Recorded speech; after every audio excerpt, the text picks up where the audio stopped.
Home buyers stopped cold as mortgage rates spiked dramatically in the last few weeks. It's really measurable. I'll show you the inflection point during the first week of September, which was precisely when mortgage rates spiked up over 6 to 6.5, almost 7% for the 30-year fixed mortgage.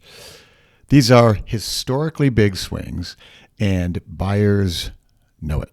Sellers know it too, and they're not flooding the market with homes. There are fewer new listings each week, and yet inventory is still climbing. So this is a rapidly changing market, and we'll take a look at all the things so we can see what's changing right now. Every week, Altos Research tracks every home for sale in the country. We analyze all the pricing, all the supply and demand, and all the changes in that data, and we make it available to you before you see it in the traditional channels.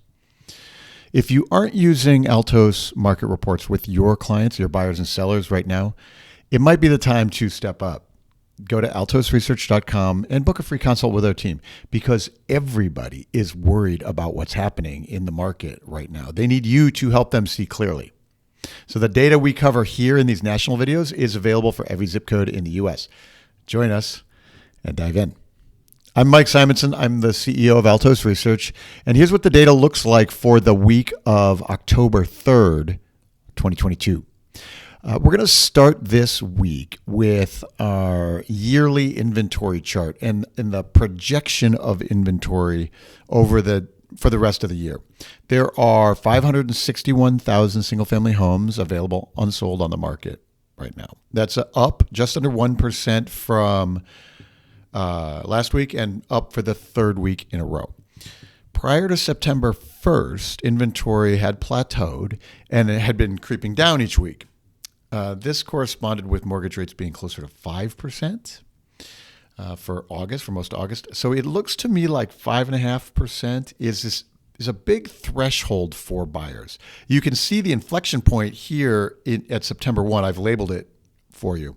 That was the moment when rates spiked again and buyers stopped. It's not totally unusual that inventory would climb in October. The dark blue line here is 2018, and that was the last time we had rising rates. That year, inventory grew in October through the middle of the month. So that you can see why our model for this year has had inventory growing through now and for 2 more weeks. The dotted line here is the expected curve of inventory for the rest of the year. So a few more weeks of rising inventory. Earlier in the year, I had expected inventory to keep rising much more than it did in July and August. August was a real surprise. So when rates were around 5%, though, people were buying. And that kept a lid on inventory growth. Above 5.5% or so, and they're stopping. So I'm going to keep an eye on that threshold. If rates, for example, are still around the 7% range when we start next year, that's going to wreak havoc on any forecast that we've been thinking about. 7% is way higher than I would have guessed this year. I don't have any capacity to predict where rates will actually be. It's not what we do at Altos. I don't know if they'll go up or down from here. So we'll just have to watch and see the impact on the market, but see if that 5.5% mortgage rate is a repeatable threshold. It's not just the buyers, of course. The biggest factor overshadowing this whole market is that sellers don't have to sell. The new listings volume is down again this week. The dark red line here is this year's new listings each week. You can see we have far fewer new listings than usual for this time of year, yet inventory is climbing. So that says so much. It's a buyer freeze out. Since Americans are locked into their ultra cheap mortgages and everyone has a job right now, there's really no catalyst for the new listings volume to climb. So the new listings curve should follow its normal seasonal curve lower through the end of the year. Next year, if, for example, recession hits and people lose their jobs, that variable could change. And maybe we get listings volume start to creep up. But that's not until next year and further out in next year. So right now, the only people only people who really need to sell are listing their homes at the moment. And these are things like big life transitions. I mean, it's time to move. You can imagine also that some big life transitions are being delayed because people don't want to sell their house in this environment. It's a fascinating time. So all our inventory build is coming from the buyers stopping cold. It's not because sellers are rushing or panicking. You can see this in our immediate sales tracker as well. During the pandemic, the defining characteristic of the housing boom was this phenomenon of immediate sales, homes getting listed and then taking orders within hours or days and closing essentially immediately, going into contract essentially immediately after listing. In the chart here, each bar is a week. The taller the bar, the more new listings volume in the given week. The light part of the bar are those that went into contract essentially immediately. So you can see after July 4th this summer, the new listings volume dropped dramatically. And at the far right end of the chart, you can see we have 20% fewer new listings than last year at this time. The small light red part of that last bar, that shows us that we have the fewest immediate sales this week than any week since Christmas last year. That Christmas New Year's week. It's September and we're comparing to Christmas. So that's the market coming to a screeching halt. Just 12,000 or so immediate sales this week. Dramatically fewer than even a week ago. I've been expecting this slowdown in immediate sales all summer. I've been surprised as buyers kept doing their thing, but it's finally here, and it took rates jumping over 5 to 5.5 to 6 or 6.5% to really slow people down. Home prices declined by just under 1% this week. That's partly seasonal and partly the cycle now being negative.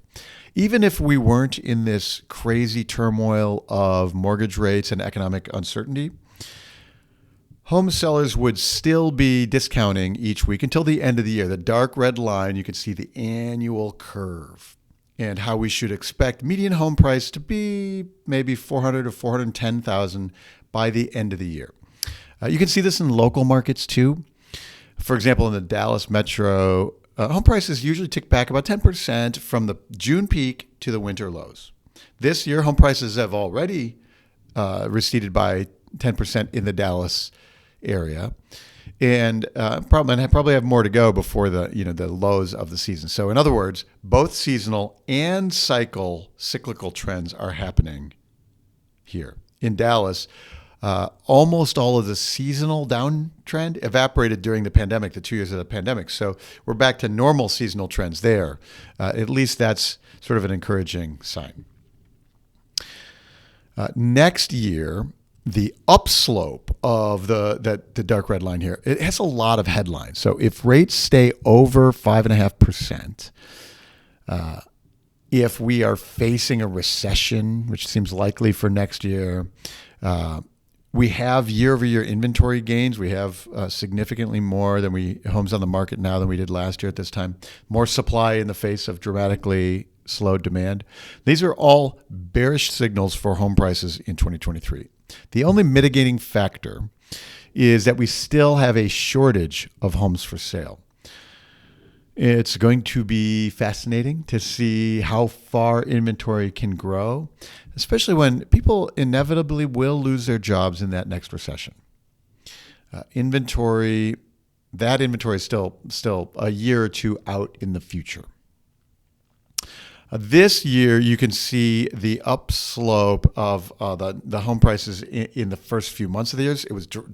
This year, it was dramatic and steep.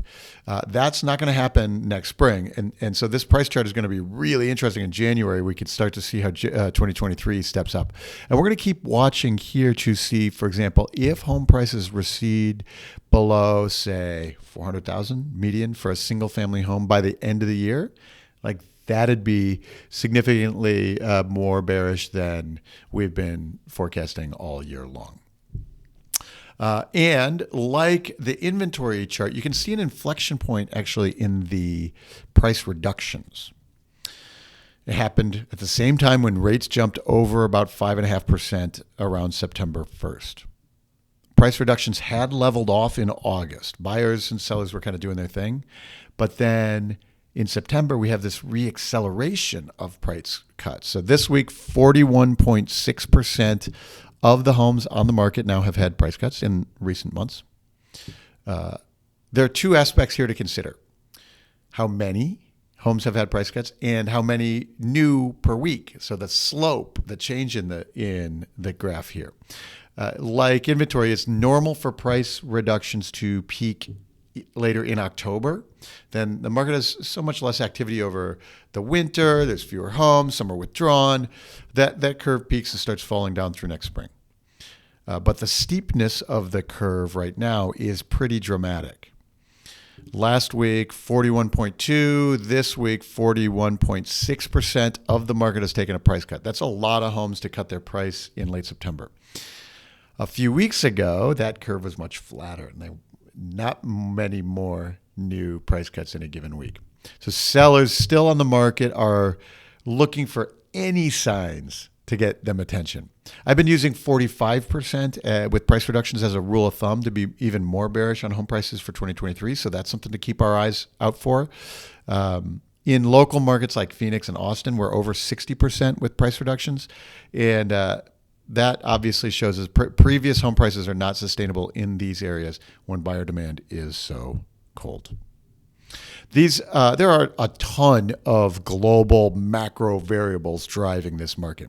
And I wish I had the ability to forecast where rates go, where they'll be in January, for example, or whether the world will tame inflation, or whether Ukraine emerges victorious in its war.